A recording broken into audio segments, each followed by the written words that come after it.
Hello, you guys. It's Jim here at the gym.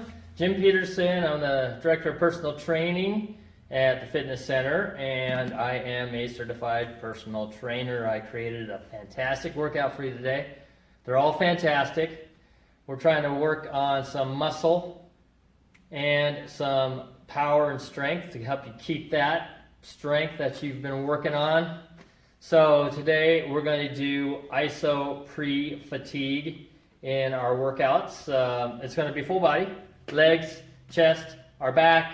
So you're going to need to warm up a little bit. If you want to set up to get some weights, you're welcome to grab like your backpack with some weights in it or something like that if you've got some stuff to use and super duper. If you don't worry about it. What we're doing, the iso pre-fatigue movements are basically we're doing an isometric hold before we do our rep, our range of motion rep.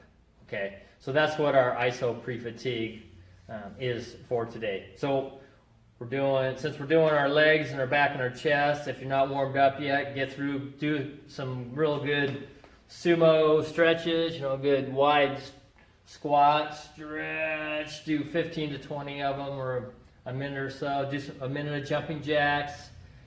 Do a minute of high knees where you're running in place, bringing your knees up as high as you can if you can do that, if you don't wake up the rest of the family, and some butt kickers, that kind of thing. Since we're not focusing on our core, go ahead and do some bicycles. You can do some bicycles on the floor. Some mountain climbers if you want to.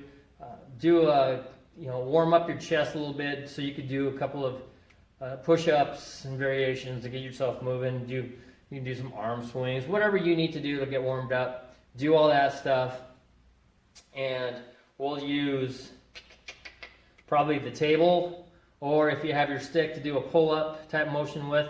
We're going to do kind of more of a row motion today. So we're going to hit the mid of our back more than a pull-up type motion. So that's going to be awesome. So again, you might not need anything.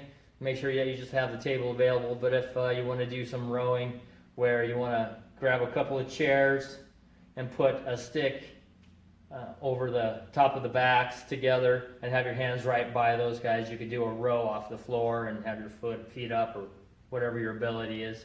That's what we'll do for our row today. Okay, so that you're all warmed up, you're good to go. I want to start with overcoming isometrics again. We're going to engage the muscles that we're going to be working on today. So that means, since we're doing our legs, I want you to either get into the hallway where you're going to do a leg press against the wall, or you're going to get into the door jamb where you're going to do a one leg press. So you're going to get a pillow, put it behind your back as you're sitting on the floor, foot up. Put your foot up, at least a good foot off of the floor. It might be kind of tight in there, to get your leg up like that and fit in there. But what you're going to do is you're going to really focus on trying to put all of your energy into that leg that's pushing through that door jamb.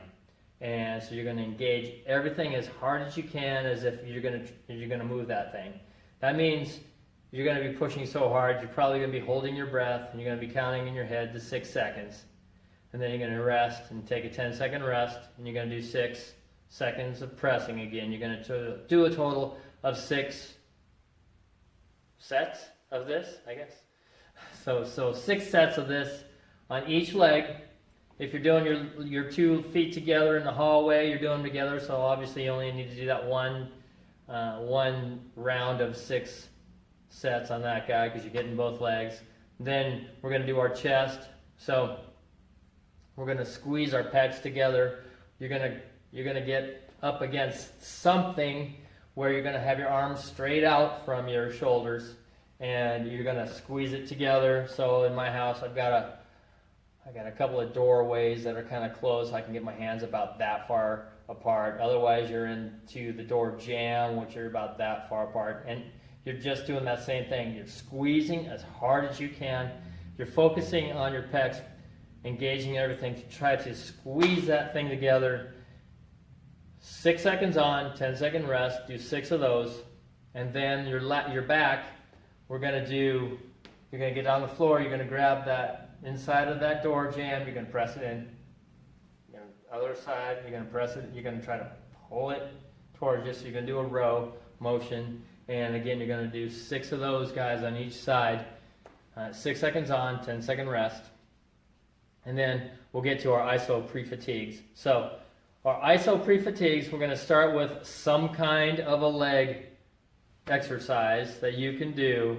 And what you're going to do is you're going to go down and you're going to do an iso hold at the most difficult position in that exercise for you for up to a minute. So if you are doing a bodyweight squat and you go to near the bottom and it's really hard, you're doing iso hold, so you're really squeezing your whole body, really, your legs, all of your legs, your glutes, your lower back, everything is tensed everywhere else, and you're really focusing on trying to squeeze all of the blood out of those muscles, basically. You're going to hold that guy. If you can hold it for 15 seconds, then you're going to hold it for 15 seconds. If you can hold it for a minute, you can hold it for a minute. If you need to put some weight on your back, put some weight on your back. Again, if 60 seconds isn't enough of a hold, an iso hold squeeze, then I want you to do it longer, okay? But after we do that hold, then you're going to do 15 reps, and you're going to do them as slow as you need to make it burn and get to failure around the 15 reps. So, if I need to do a split squat on one leg at a time, then I'm going to I'm going to be putting up as much weight on my one leg as I can to hold it up. My range here, so I'm going to go down, and it'll probably be near the bottom where it's really hard to hold. And I'm going to try to squeeze that muscle as hard as I can for as long as I can. And then I'm going to do the full range of motion in that exercise. Nice. And if I need to go slower, if I hit 10 and I still feel pretty good, I got to go slower, down, slower up, slower down, slower up, okay? So try to get around 15 reps where you hit fatigue. If you get to about 7, then that's fine. You'll just need to adjust. So if you feel like your iso hold was good, but your pace was a little too slow, then maybe pick up your pace and have your tempo go a little faster, okay? Just change it up. You'll have 3 sets of these to do, so give yourself a 2-minute rest between the first and the second. Make your adjustments. Give yourself another 2-minute rest between the second and third set. Hopefully by the third one, you'll know exactly how good it could feel. Okay, so make that happen with your legs. So again, remember, if you're going to do one leg at a time, everything's done with the one leg. Then you're going to do the 3 sets with your other leg. Then you can go to your chest, and you can go do your, again, you're going to go with a push-up. If we're doing push-ups, if you need to go wide hands to make it harder, then go wide hands to make it harder. You're going to hit the floor, and you're going to come off the floor just a little bit, and you're going to hold that thing for 15 to 60 seconds. Hard as you can, squeezing your chest. It's going to feel fantastic. And then you're going to try to go nice and slow, control on your push-ups, where you're going to try to hit fatigue around 15. Now again, if you get to 12, 13, 17, 18, that's okay. That's okay. But if you're way off, if you're half as many as the 15, if you're around the 7, then we want to try to get you to change something to get closer to that 15. If you end up around 30, then you got to change something to make it much more difficult for you to get around the 15 area. Okay, so if you can do push-ups like this and they're easy for you, then you need to have your feet up on the wall, or you need to do something different with your hands, or you need to get your dog to get on your back, whatever you need to do. You need to make something happen. You need to make a change, okay? So go through your chest, get that guy done, 3 sets, 2-minute rest between the sets, and then you're going to do a pull-up, So our pull-up, we want to stay fairly level to the ground. So if you've got a stick that you're putting on the back of your chairs, then remember you're going up and you're holding it near the top here, and you're just trying to hold that guy, okay? And then you're going through your range of motion, okay? I want you to hold it up near here. I want you to hold it up near the top on these guys. That's where I want you to hold it. So you're pulling yourself up. You're holding yourself up. Iso pre-fatigue. Okay, so again, 15 to 60 seconds with your hold. Nice and control on your reps. Nice and control on your reps. Remember, you're squeezing your shoulder blades at the very top of your quote-unquote row.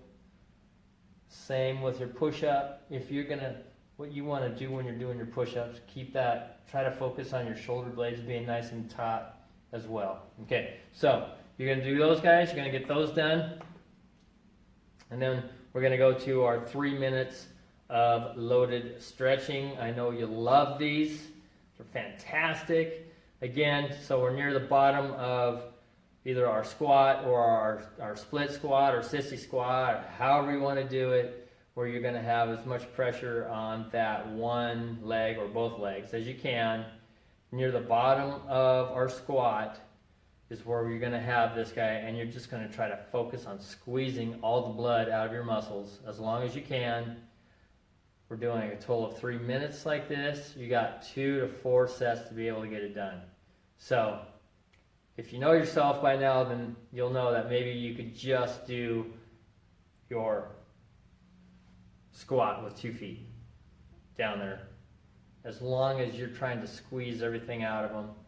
Remember, only give yourself a 5, 10, 15 second rest to catch your bearings, and then get right back to it again. I don't want blood to come flowing back into our muscles again. This is doing a lot of amazing things for our bodies. It's really mind-numbing to do it. So you really got to focus on it to get it done with your mind. So go ahead, do the squats, do the push-up where you're down low again, okay? And your row where you're up top again. And you're squeeze, and hold it, okay? All right. After you're done with that, I want you to do 30 burpees or jump squats or whatever kind of a squat that you can do. I just want you to get through 30 of them.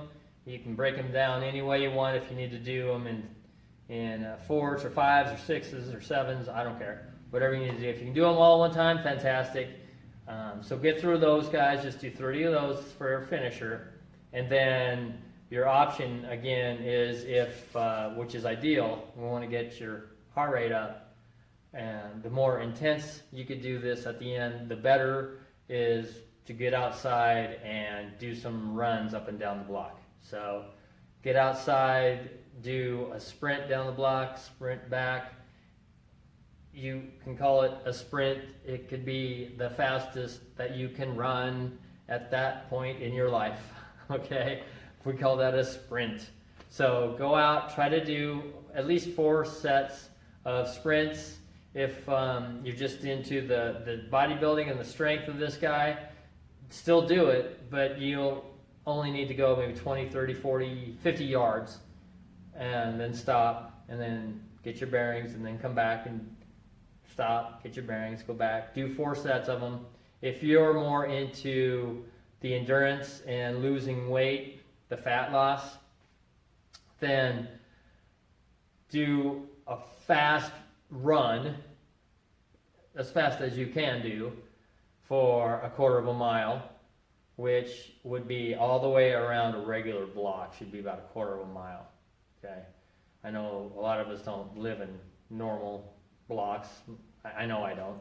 But if you can just do, say, 4 to 6 sprints that are going to take you about 2 minutes, okay, around 2 minutes.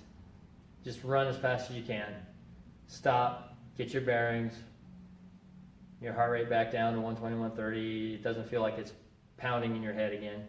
and do it again, and try to do 4 to 6 sets of those, and then you'll be done for the day. Okay, so that's the workout for the end of the day. Friday, you've got Saturday, which you can just combine some different things that you liked. You could do a little of everything that we've been doing all week with me, Clarissa, and Lo, and get out and combine your running with some exercise. It should be nice. So get out there and enjoy the beautiful weather. I'll throw probably a tip out there so you guys can see another tip of what to possibly do for the weekend. But if you've got your bike out all set up and ready to ride, make sure you get outside and get out and moving, at least walking every day. Quick little tip, after every meal, get up and do a 10-minute walk. There you go. All right, you just saved yourself from getting diabetes, so I'm proud of you. Okay, guys, that was great. Good job today. Way to go all week. I'm proud of you guys that are sticking to all these things every week. They're tough, man. I know. I'm doing them, so I know what they're like, and I'm proud of you guys for keeping it up. We'll be back soon. Just hanging in there. All right, you guys have a great day.